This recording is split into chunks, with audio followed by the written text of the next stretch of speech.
পশ্চিম মধ্য বঙ্গোপসাগর ও তৎসংলগ্ন উত্তর পশ্চিম বঙ্গোপসাগর এলাকায় অবস্থানরত লঘুচাপটি একই এলাকায় অবস্থান করছে।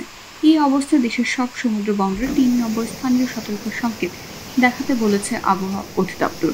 বৃহস্পতিবার ১৪ আগস্ট আবহাওয়া অফিসের দেওয়া দেশের সমুদ্র বন্দরের জন্য এক সতর্ক বার্তায় এমন তথ্য জানানো হয়।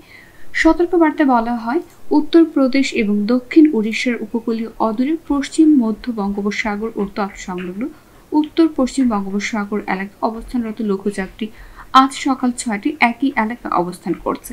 এর প্রভাবে উত্তর বঙ্গোপসাগরে বায়ুচাপের তারতম্যে আধিক্য বিরাজ করেছে। উত্তর বঙ্গোপসাগর বাংলাদেশের উপকূলীয় এলাকা ও সমুদ্র বন্দরসমূহের ওপর দিয়ে দমকা বা ঝড়ো হাওয়া বয়ে যেতে পারে। এই সময় চট্টগ্রাম, কক্সবাজার, মংলা ও পায়রা সমুদ্র বন্দরগুলোকে ৩ নম্বর স্থানীয় সতর্ক সংকেত দেখিয়ে যেতে বলা হয়েছে। অন্যদিকে উত্তর বঙ্গোপসাগরে অবস্থানরত মাছ ধরার নৌকা ও ট্রলারগুলোকে পরবর্তী নির্দেশনা না দেওয়া পর্যন্ত উপকূলের কাছাকাছি এসে সাবধানে চলাচল করতে বলা হয়েছে।